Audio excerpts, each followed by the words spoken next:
Hello everyone, আসসালামু আলাইকুম। Welcome back to my channel দেশি ব্লগ চ্যানেলে সবাইকে স্বাগতম।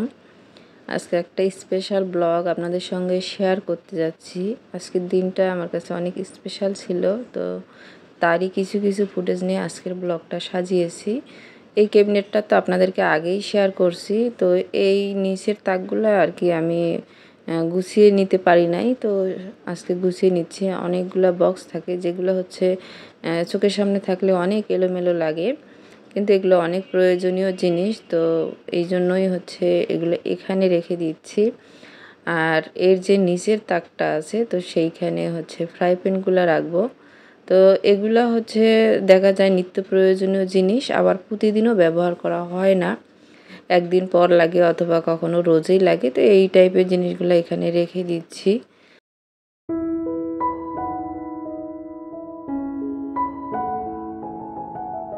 যে কোনো জিনিস মানে গুছিয়ে নেওয়ার পর বা পরিষ্কার করার পর অনেক ভালো লাগে এবং হালকাও লাগে, তো সেইটাই আর কি। এখন কিন্তু বেশ ভালো লাগতেছে। এই এত এত জিনিস চোখের সামনে এলোমেলো হয়েছিল।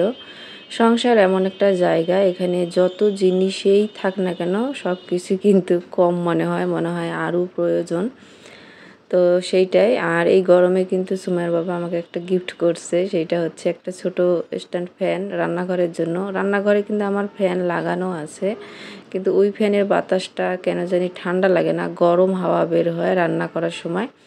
তো আমি হচ্ছে চাচ্ছিলাম এই টাইপের একটা ফ্যান নিব, তো আমি যেই দিকে থাকবো সেই দিকেই যেন এটা খুব সহজেই আর কি সরানোড়া করে অ্যাডজাস্ট করে নিতে পারি। এটা কিন্তু ঈদের পরের দিন হচ্ছে সুমার বাবা সন্ধ্যাবেলায় আমাকে কিনে দিয়েছিল, তো সেইটা হচ্ছে ভিডিওটা আমি করে রাখছিলাম, ওই ভিডিওটা এই ভিডিওর সঙ্গে জুড়ে দিয়েছি। এই যে আমার একটা পার্সেল আসছে, তো এই পার্সেলটা হচ্ছে রিসিভ করে আমাদেরকে কুরিয়ার সার্ভিসে গিয়ে রিসিভ করতে হয়েছে। তো ওখান থেকে নিয়ে আমরা একটা রেস্টুরেন্টে চলে আসছি রাত্রে ডিনার করার জন্য। এরপরে বাসায় গিয়ে হচ্ছে আমি পার্সেলটা আগেই আনবক্স করতেছি। আমি জানি যে এখানে কিছু জিনিস আছে, বাট যা জানতাম তার থেকে আরও অনেক কিছু আছে, সারপ্রাইজ গিফট বলা যেতে পারে। আজ থেকে ১.৫-২ বছর আগে হচ্ছে মানে কেউ কাউকেই চিনতাম না, কারোর সঙ্গে কারো কোনো কথাও হতো না। আবার মেহেরুন আপা, দীপা আপা, পারভিন আপা এই নামে যে পৃথিবীতে কেউ আছে, কারো অস্তিত্ব আছে সেটাও কিন্তু জানতাম না। তো আমি প্রায় ২ বছর আগে হচ্ছে আমি একটা ইউটিউব চ্যানেল খুলি, তার হচ্ছে থ্রুতে হচ্ছে আমার তাদের সঙ্গে পরিচয় হয়। তো একজনের সঙ্গে কথা বলি, তারপরে আমরা ৪ জন মিলে একটা গ্রুপ খুলি। তো প্রথমে তো আমাদের বন্ধুত্ব হয়, খুব ভালো ফ্রেন্ডশিপ হয়। আমাদের ৪ জনার মতামত মিলে যায়, মানে যখন আপনার মতামতের সঙ্গে কারো মতামতের মিলবে, আপনার চরিত্রের সঙ্গে তার চরিত্রের মিল থাকবে, তখনই কিন্তু কেবল সম্ভব বন্ধুত্ব হওয়ার। তো আমাদের ক্ষেত্রে সেটাই হয়েছে। তো তারপর আমরা এত বেশি মানে ভালো সম্পর্কে গেছি, এখন কিন্তু মনে হয় নিজের বোনের থেকেও তারা আমার অনেক বেশি আপন, এতটাই তারা আমাকে সম্মান করে, ভালোবাসে।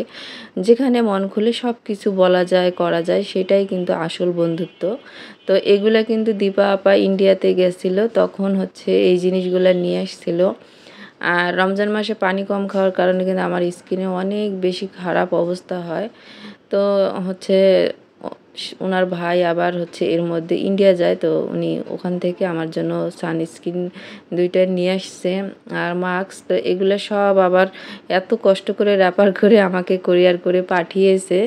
আর বাচ্চাদের জন্য হচ্ছে চিপস, কিটক্যাট এগুলাও পাঠিয়েছে। তো সুমাইয়া তো অনেক বেশি খুশি ছিল সেগুলা পেয়ে।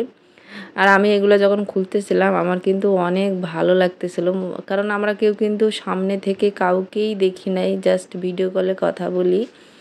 তো আমাদের কথা বলার মাত্রাটা এত বেশি, দিন নাই রাত নাই, আমাদের যখন মন যে কেউ মানে কাউকে কল দিয়ে আমরা কথা বলতে পারি, এতটাই গভীর সম্পর্ক। এবং আমাদের পরিবারও জানে যে আমরা ৪ জন ৪ জনকে ছাড়া কিন্তু একটা মিনিটও বাঁচি না, এরকম একটা অবস্থা।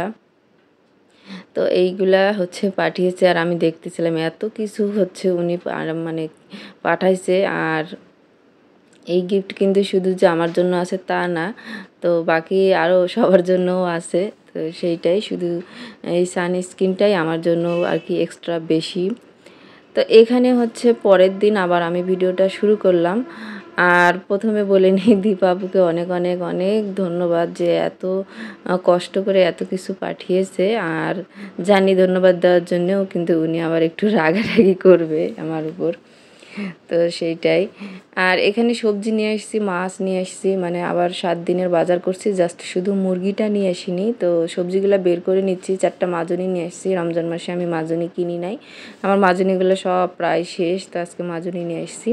আর এখানে বেগুন, শসা, পটল, ঢেঁড়স, গরমের যে সবজিগুলো হয়, টমেটো, লেবু, এইসব।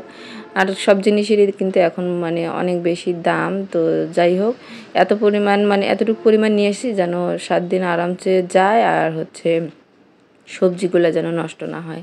এখানে হচ্ছে ছোটো মাছ নিয়ে আসছি আধা কেজি, আর বড় মাছ নিয়ে আসছি 2টা। তো বড় মাছগুলো বেশ বড়ই ছিল, 1.5 কেজি ওজনের করে, 3 কেজি ওজনের। তো সেই মাছগুলো এখন সব ধুয়ে বেছে নিয়ে রান্না করব। যেদিন আমি বাজার করি সেদিন কিন্তু আমি একটা তরকারি ভাত করে খাই, কারণ বাজার গোছাই আবার হচ্ছে টাইমে রান্না করতে হয়। মানে আমার বাচ্চারা কিন্তু আজান দিলেই তাদের ভাত খেতে হবে। তো ছোটো মাছ রান্না করব। সুমার বাবা আজকে বাসায় আছে, বলতেছিল ছোটো মাছই রান্না করো। আর গত রাতে আমি ডাল রান্না করে নর্মাল ফ্রিজে রাখছি, তো বাচ্চারা কিন্তু ডাল হলে ওদের আর তেমন কিছু লাগে না, ডিম ভেজে দিলেই হয়। তো মাছগুলা আমি হচ্ছে সব ধুয়ে নিচ্ছি। আর ওই বোলটা কিন্তু ওইটাই দীপা আপা পাঠাইছে, খুব সুন্দর লাগতেছিল, আমি ওইটা ব্যবহার করব। আমি হচ্ছে এরকম মানুষ যে আমার যেগুলো প্রিয় জিনিস সেগুলো আমি হচ্ছে সাজিয়ে গুজিয়ে রাখতে পছন্দ করি না, সেগুলো আমি সব সময় আমার হাতের স্পর্শে রাখতে পছন্দ করি।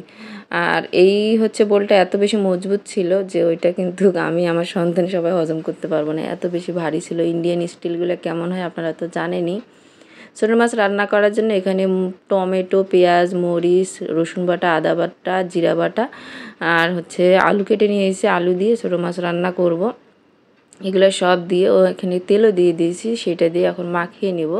এই কড়াইটাতে আসলে আমার তেল ছিল, গত রাতে আমরা ফুচকা ভেজে খেয়েছিলাম, সেই তেলগুলো দিয়ে আজকের মাছের ভাজিটা করব।